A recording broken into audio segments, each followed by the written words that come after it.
Assalamualaikum warahmatullahi wabarakatuh. Terima kasih untuk kalian yang sudah klik video ini. Dan bagi kalian yang baru bertemu channel ini, Mimin mohon dukungannya dengan cara klik tombol subscribe dan tekan loncengnya agar Mimin selalu semangat dalam menceritakan kisah menarik selanjutnya. Sobat Istana Cerita, kali ini Mimin akan bercerita mengenai arwah penasaran. Kisah ini terjadi di negara tetangga Malaysia. Nah, daripada kalian penasaran, langsung aja kita simak ceritanya ya.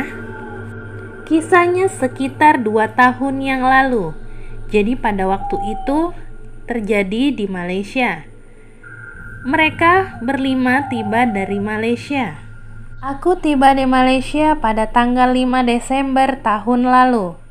Pesawat Lion Air yang saya tumpangi dari Jakarta mendarat di KLA tepat jam 20.45 atau pukul 21.45 waktu Malaysia, karena keterpautan 1 jam antara Indonesia dan Malaysia. Dari Jakarta saya bersama 4 orang dan bisa dibilang satu rombongan untuk hal yang sama, yaitu menghadiri hajatan pernikahan atau kenduri dalam bahasa Malaysia dari Azhar, putra pertama Ci Irma dan Wan Burhan. Kami berlima adalah orang yang pernah ditolong oleh keduanya, sehingga sudah semestinya kami berbalas jasa. Sebenarnya Ci Irma dan Wan Burhan bukanlah warga asli Malaysia. Mereka pendatang yang tergolong sukses. Mereka menginjakan kaki di bumi Ipin Upin sejak tahun 2001. Karena Wan Burhan sendiri sudah berlatar belakang orang kaya. Jadi untuk mengembangkan bisnisnya di Malaysia baginya tidaklah sulit. Bahkan di Bengkulu sendiri, tanah kelahiran Wan Burhan, ia masih punya banyak berpuluh hektar tanah warisan yang ditanami sawit.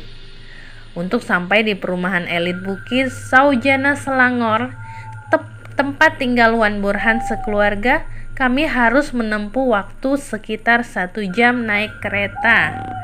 Dalam bahasa Indonesianya tuh mobil, kereta itu ya. Nah, namun tidak seperti di Indonesia, jalanan di Malaysia tuh mulus, tiada kendala. Dan selama dalam perjalanan tidak sedikit pun saya mendengar suara klakson dan mobil.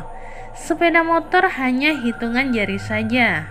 Nah, jadi tuh di sana sepertinya tuh tidak macet di Indonesia, tidak sama di Indonesia kan penuh dengan kemacetan. Jadi sana tuh sepi-sepi aja rasanya, nggak ada suara klakson, nggak ada suara mobil.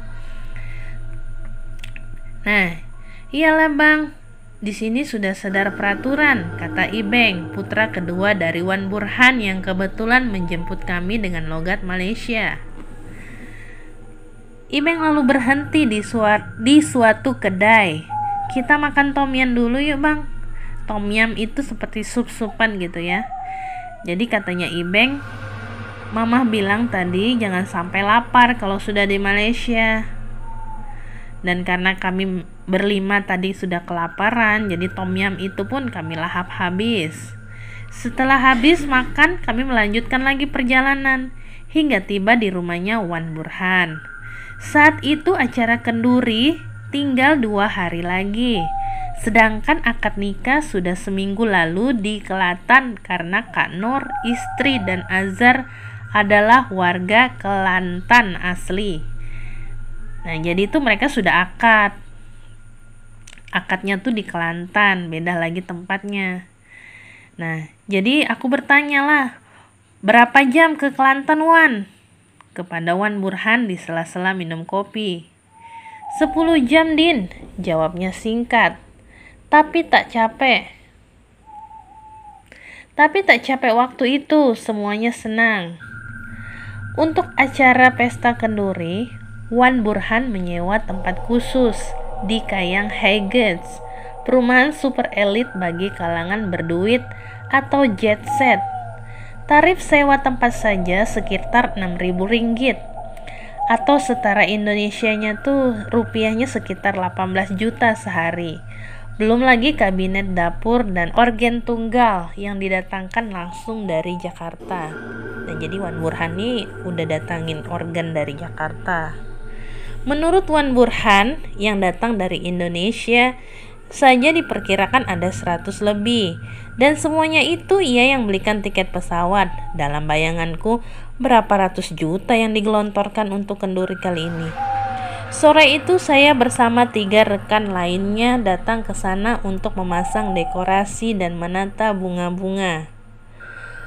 Pemandangan di Kayangan Hegets tempat memang luar biasa indah. Di dekat tempat pesta ada kolam renang, sangat luas dan lengkap perbukitan. Burung-burung jalak pun dengan damai berterbang ke sana kemari. Tanpa terasa sudah pukul 11 malam.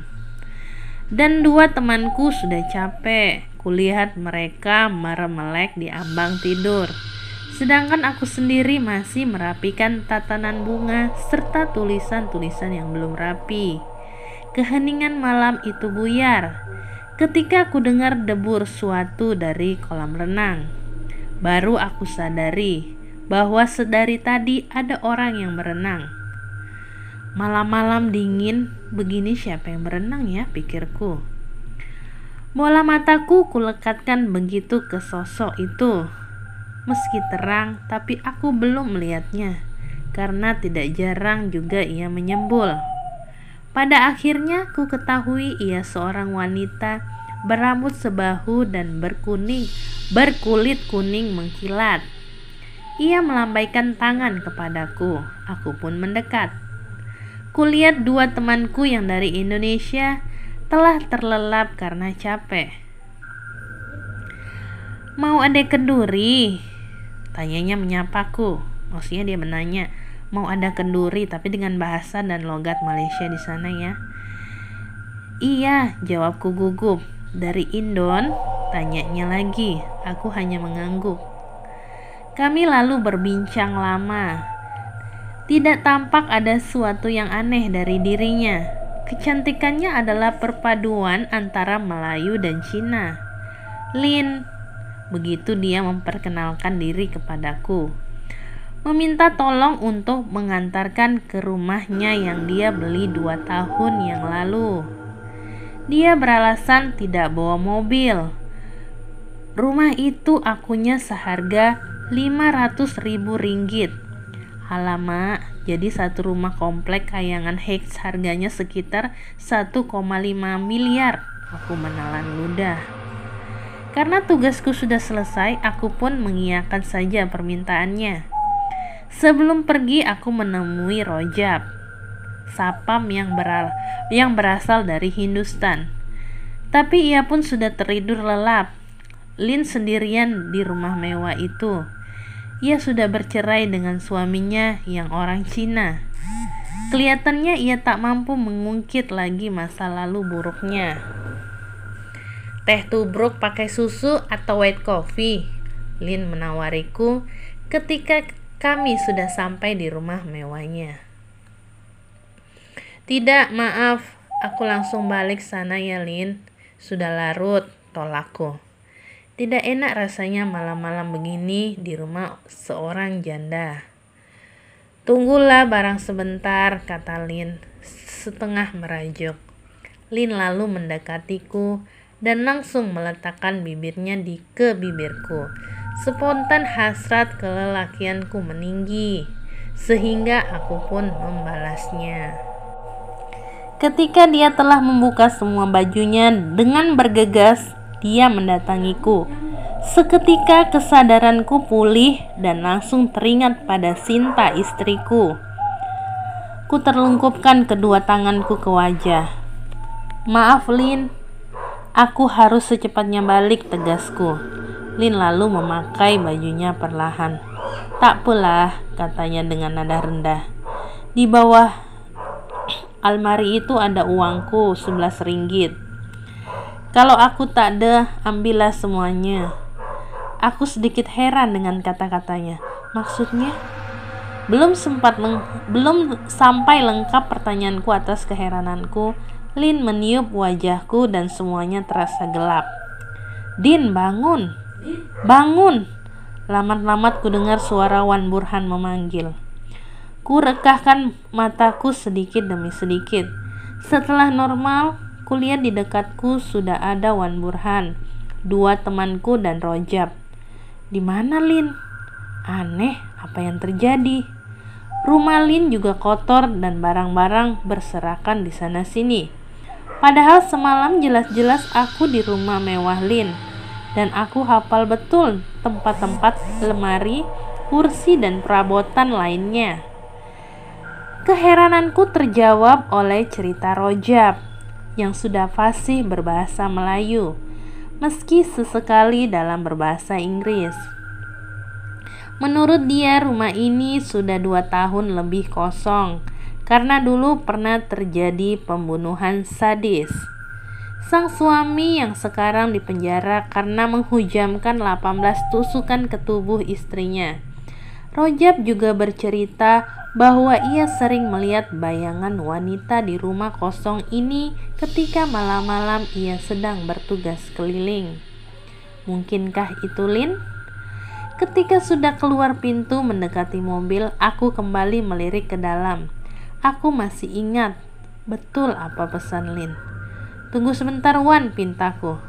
"Aduh, apalagi Din?" sahut Wan Burhan sedikit jengkel.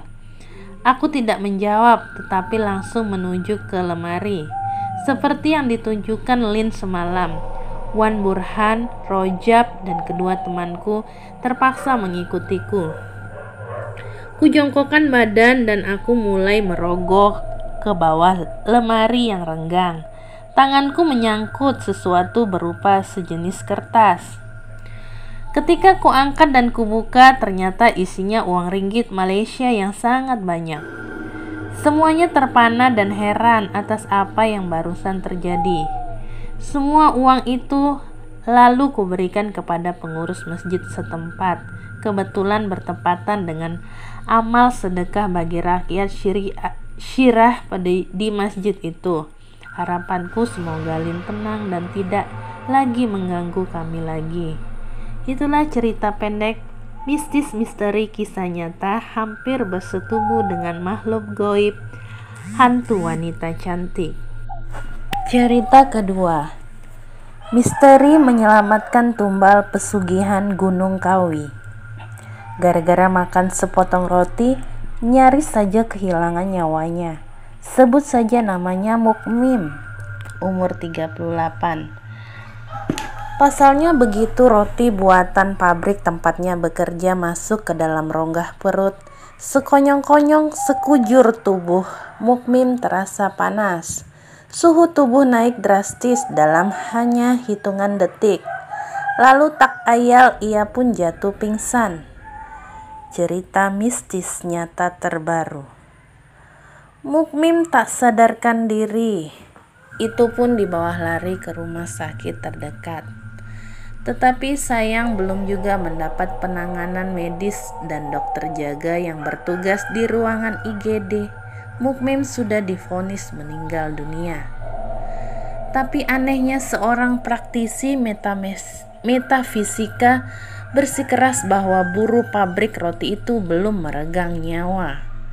Guru besar sebuah perguruan silat tenaga dalam itu yakin Mukmim masih hidup. Mengapa hal itu bisa terjadi? Peristiwa itu sudah sekitar tahun 2003 lalu. Kata Pak Syarifuddin, sekitar umur 58 tahun, mengenang sebuah bertahun silam ketika dirinya melihat fenomena kematian ganjil yang dialami oleh Mukmim. Saat itu dengan mata batinnya yang terlatih melihat bahwa anggota perguruan silat yang dipimpinnya itu mengalami kematian yang tidak wajar. Ia melihat sejumlah dedemit dan siluman dengan paksa merenggut nyawa Mukmin. Mereka membawa nyawa buruh pabrik roti itu ke sebuah tempat di puncak Gunung Kawi. Keganjilan itulah yang dilihat oleh Pak Syarifuddin dengan mata batinnya tentunya. Ia menduga Mukmin telah menjadi korban tumbal pelaku pesugihan. Pasalnya ia pernah kenal dengan siluman dan dedemit yang membawa Mukmin. menjadi iblis-iblis penghuni Gunung Kawi. Mereka adalah iblis yang menjadi tuan para pelaku pesugihan, kata Pak Syarifuddin dalam perjalanan spiritual yang telah banyak mengenal jin dan berbagai karakternya. Dan rupanya ia juga hafal benar dengan kawasan Gunung Kawi yang banyak didatangi, yang sudah terbutakan oleh harta kekayaan. Mereka kerap datang di tempat itu untuk membawa kontrak kerja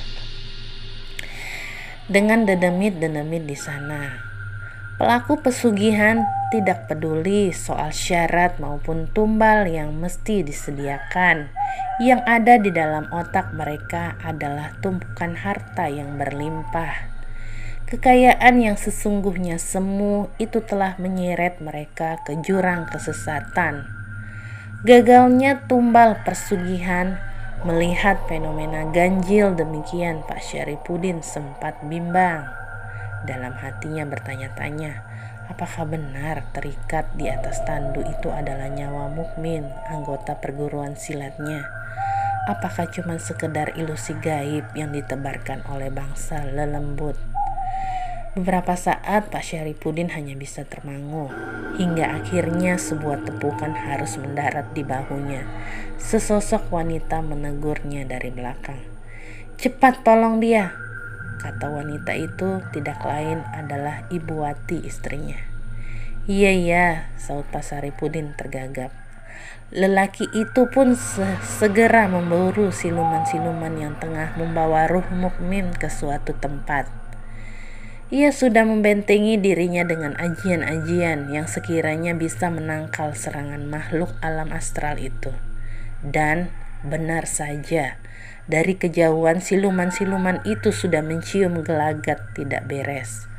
Mereka seolah serempak menoleh ke belakang serta bersiap untuk menyambut kedatangan Pak Syarifuddin. Dan istrinya juga sama-sama memiliki kemampuan supranatural.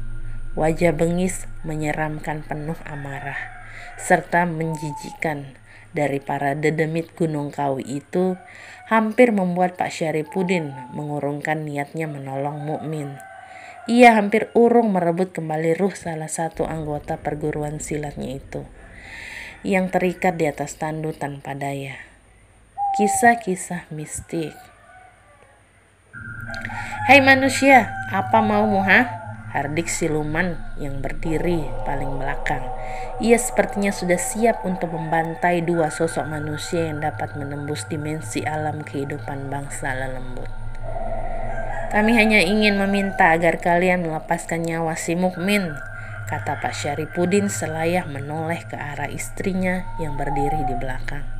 "Iya, lepaskan dia atau kalian akan berhadapan dengan kami berdua," sambung Ibu Wati, tidak sedikit pun menunjukkan rasa gentar berhadapan dengan bangsa siluman. "Hahaha, mengapa kalian peduli kepada manusia ini? Ini bukan urusan kalian. Orang ini sudah dijadikan tumbal untuk kami oleh majikannya," kata siluman lain diiringi tawa yang bisa membuat orang awam semaput pingsan.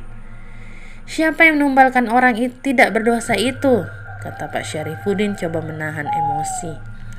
Ia coba mengambil kembali nyawa mukmin tanpa harus menggunakan kekerasan. "Kalian tidak perlu tahu soal itu. Yang jelas orang ini kami jadikan penghuni Gunung Kawi." "Hahaha," kata siluman dengan pongah.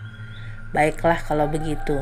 Kami berdua akan menjemput nyawa mukmin dengan cara kami," ujar Pak Syarifuddin dan istrinya. Mereka berdua lalu menerjang ke arah siluman-siluman itu dan berusaha membebaskan nyawa mukmin dengan ikatan tali gaib yang sedemikian kuat. Mantra atau jampi-jampi tingkat rendah mungkin tidak akan mampu melepaskan ikatan tali gaib tersebut. Entah ajian macam apa yang dimiliki oleh Pak Syarifuddin maupun istrinya, Ibu Wati. Yang jelas hanya dalam hitungan menit kelima sosok siluman yang membelenggu nyawa mukmin ini dibuat kocar-kacir. Sementara sesosok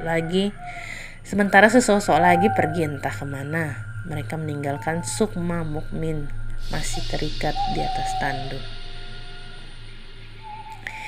cerita misteri hari ini.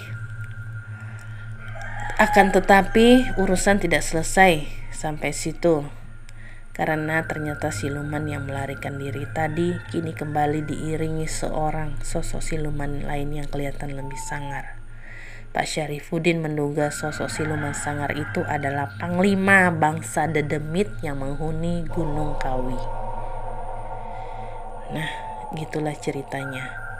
Jadi si mukmin tadi bisa terselamatkan, tapi entahlah kalau ada mukmin selanjutnya ya yang dikorbankan oleh yang gila harta. Itulah kisah nyata misteri berhasil menyelamatkan korban tumbal persugihan yang nyaris saja membuat korban pesugihan kehilangan nyawa. Semoga tidak ada lagi mukmin selanjutnya. Cerita ketiga di episode kali ini. Cerita mistis, misteri goib, kisah nyata menarik, emas duit goib. Ini dialami oleh sebut saja Dewi Rimbah. Hutan Meranting berjarak 120 km dari Sangatta, Kalimantan Timur. Hari itu aku menginap di hutan ini untuk mencari duit dan harta goib berupa emas peninggalan Jenderal Yamasita. Berdasarkan deteksi supranatural yang aku lakukan sebulan lalu, bahwa emas itu ada dan belum zohir. Untuk menzohirkannya, aku diperintah guru batinku melakukannya pada hari Kamis Wage 24 Juli 2014, sekitar malam Jumat ya. Namun sayang cuaca tidak mendukung. Hujan deras turun dan bergelimang petir dan geluduk.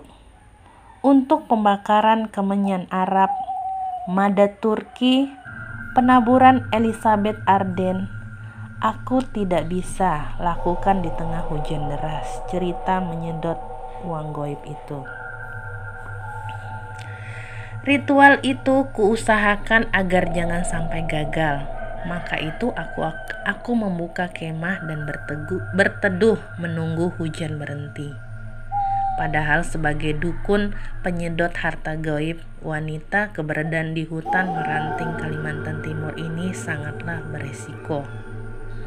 Bukan merampok, bukan pula pemerkosa yang ditakuti, tetapi ular berbisa yang begitu banyak, juga serigala dan bekantan.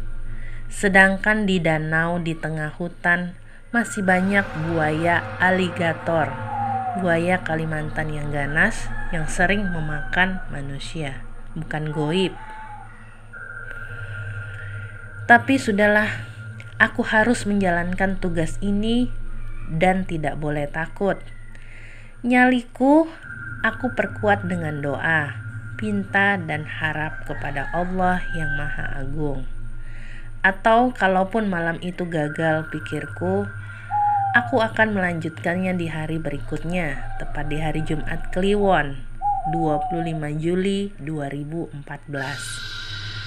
Aku tidak mau sia-sia berjalan jauh dari Jakarta ke hutan ini.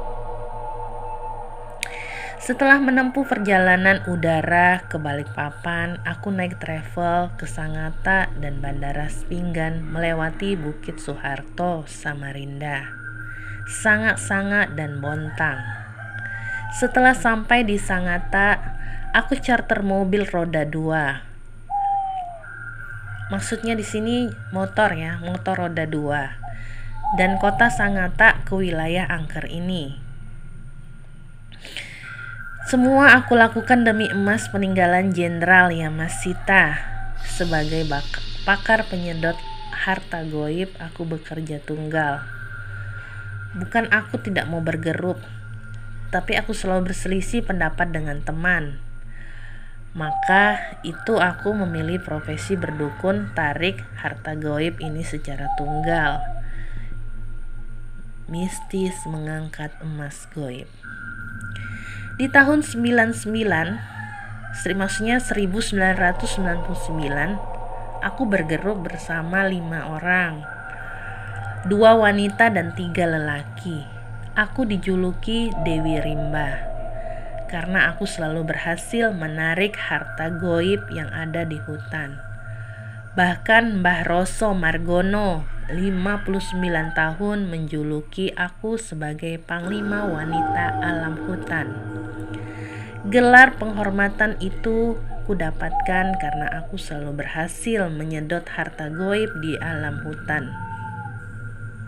Mitos Bang Gaib. Dari remaja, aku sudah mendalami ilmu goib penyedotan harta tersembunyi di dalam tanah, utamanya tanah rimbun di daerah belantara.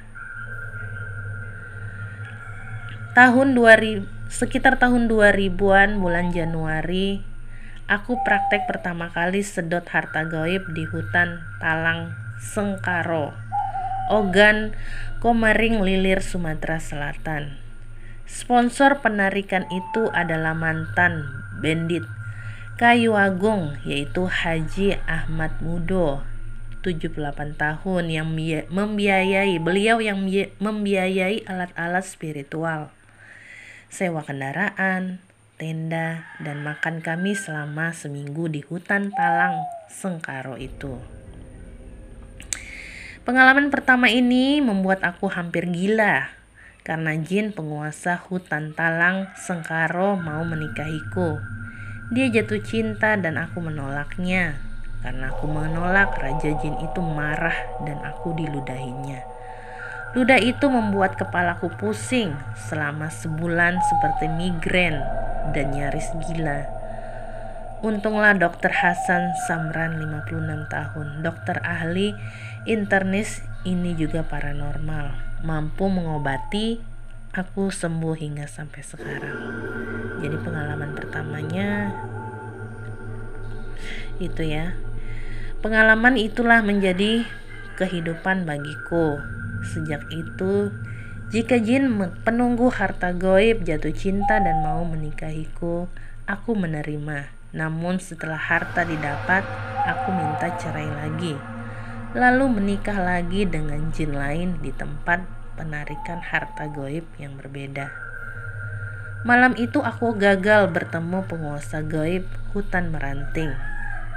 Asap dupa yang aku bakar tersiram air dan asapnya tidak sempurna merayap di sekitar hutan.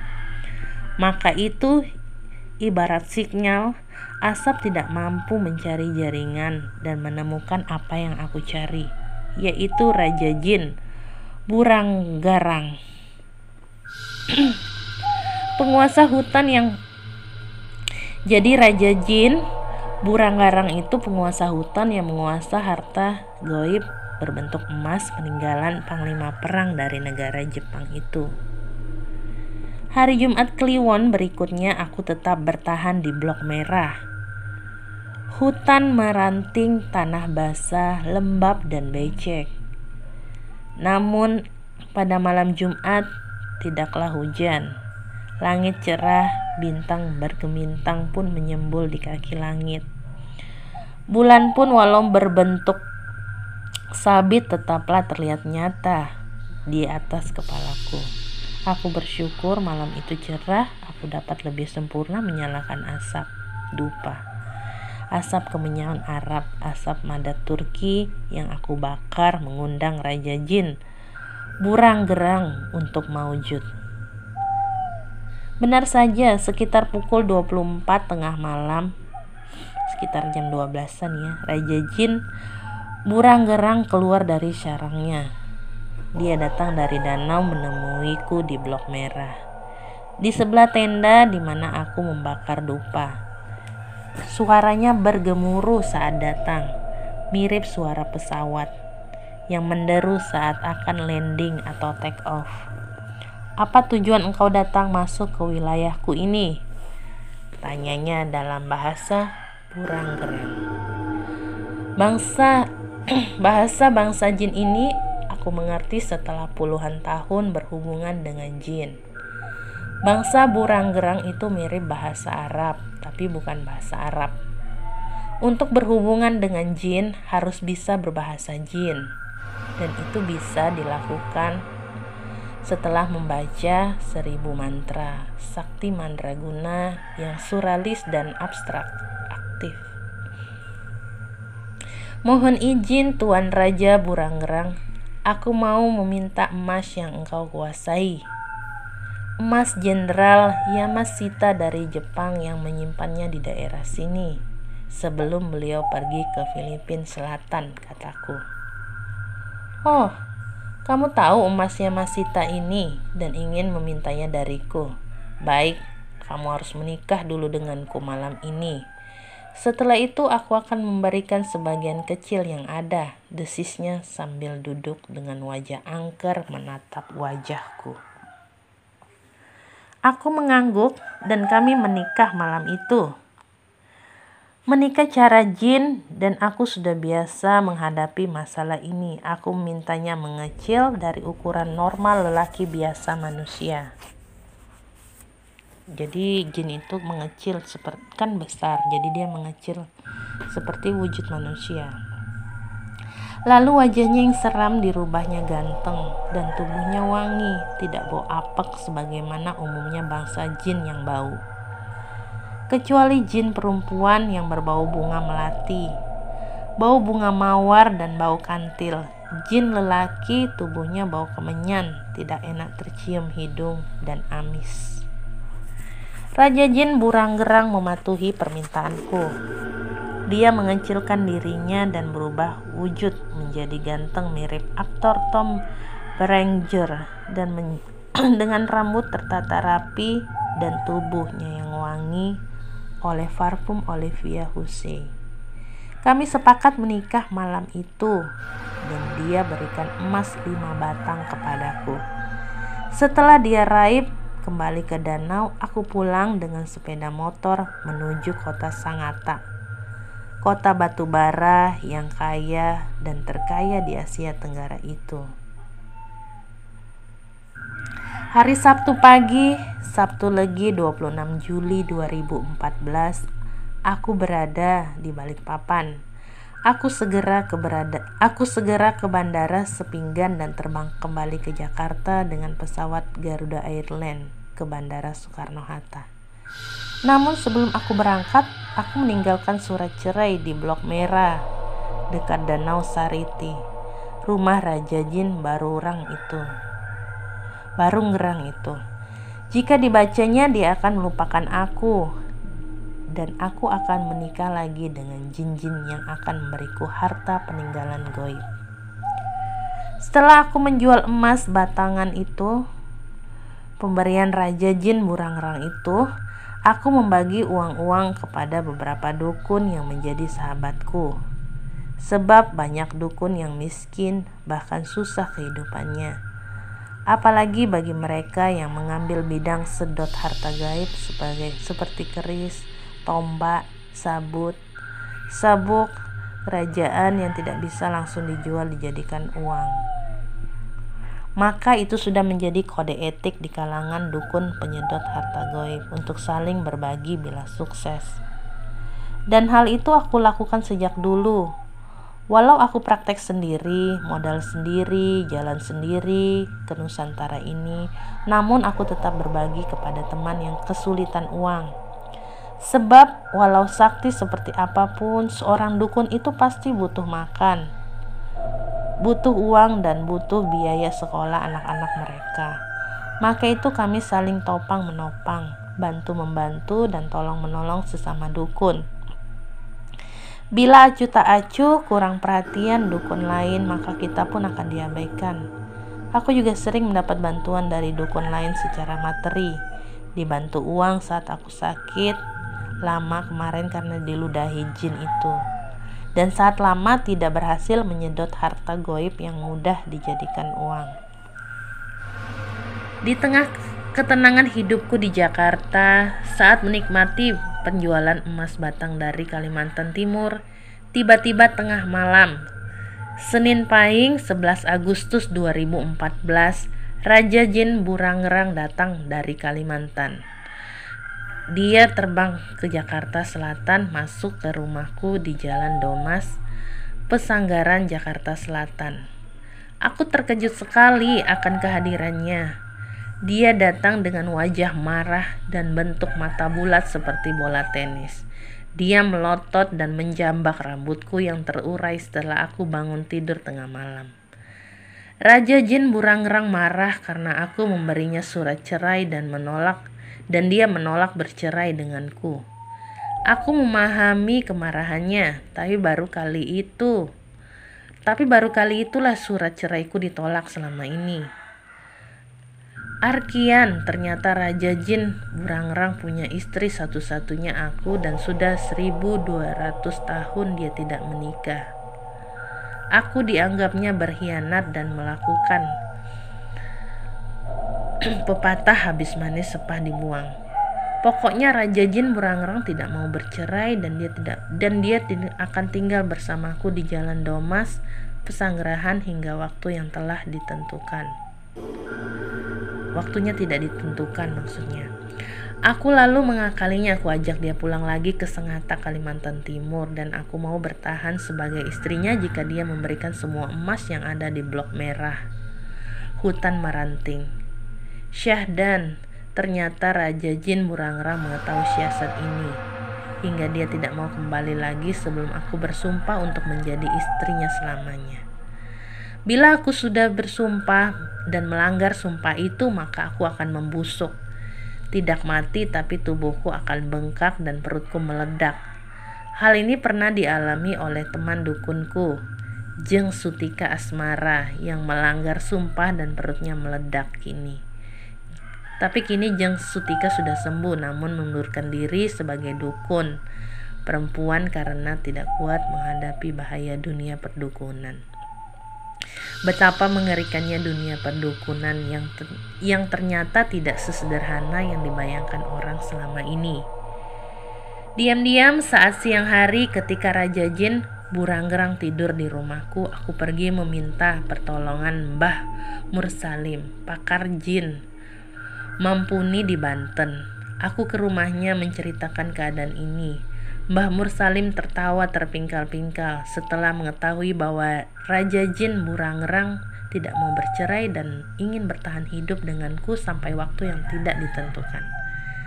Gampang, saya akan paksa pergi dia dan paksa bercerai denganmu, kata Mbah Mursalim sambil mengganti pakaian, memakai baju koko, kopiah, dan bersarung. Naik motor ke rumahku. Sementara aku naik mobil di depannya, dia mengikutiku ke rumahku di Pesanggerahan, Jalan Jakarta Selatan, dari kediamannya di daerah Cipodoh, Kota Tangerang, Banten. Ketika derajat bangsa jin itu lebih rendah dari bangsa manusia, maka alhamdulillah dengan mudahnya menguasainya. Dengan enteng, setelah jampi-jampi mantra saktinya, Mbah Mursalim yang menguasai ilmu serta memegang kunci inti mengalahkan Raja Jin, maka Mbah Mursalim langsung tarik kuping jin yang panjang dan memarahinya. Dengan ketakutan dan sujud di kaki Mbah Mursalim, Raja Jin Burangrang langsung terbang ke angkasa menjelang maghrib, lalu terbang ke utara menuju Kalimantan Timur. Jika engkau mau naik kembali, maksudnya jika mau menarik kembali emas di Blok Merah, Hutan Maranting, Kalimantan Timur, engkau akan mendapatkannya, tapi dengan syarat engkau bawa kayu ranting pohon sengguna yang ada di Pulau Kelapa, Kepulauan Seribu. Di tanah Jawa hanya ada Pulau Kelapa dan kayu sakti mandraguna itu. Kayu itu hanya bertinggi 2 meter, warnanya merah. Orang biasa tidak akan menemukan kayu itu di Pulau Kelapa. Hanya aku yang tahu dan engkau akan kuambilkan jika aku sudah punya waktu untuk kesana bersamamu. Dengan kayu sengguna Raja Jin, Burangrang akan takluk dan akan mengeluarkan emas itu untukmu. Bukan 2 atau 3 batang emas, tapi semuanya akan diberikan kepadamu. Tutup Mbah Mursalim sambil pamit pergi, pulang ke rumahnya dan yang sederhana di tepi danau Cipodoh, Kota Tangerang, Banten. Hingga tahun 2017, Mbah Mun Salim belum mendapatkan perintah gaib dari guru mistiknya untuk membawa aku mengambil kayu sengguna di Pulau Kelapa di ujung Kepulauan Seribu, Jakarta Utara. Padahal aku sangat mengharapkan kayu sengguna itu untuk mengambil sisa emas bekas Jenderal Yamasita di Blok Merah, Sangatta, Kalimantan Timur. Walau aku terus merengek minta kepada Mbah Mursalim segera membawa aku ke Pulau Kelapa, namun karena belum ada petunjuk goib, maka aku belum bisa juga mendapatkan kayu sakti itu untuk mengambil harta tersembunyi milik Jenderal Yamasita yang dikuasai Raja Jin Wurangrang di hutan Meranting, Sangatta, Kalimantan Timur. Jadi kisah ini bersumber dari Dewi Rimbah ya. Itulah kisah misteris seorang dukun wanita yang menikah demi mendapatkan emas goib peninggalan zaman Jepang. Sekian dulu cerita pada episode kali ini. Insya Allah kita akan bertemu di episode berikutnya. Assalamualaikum warahmatullahi wabarakatuh. Bye-bye.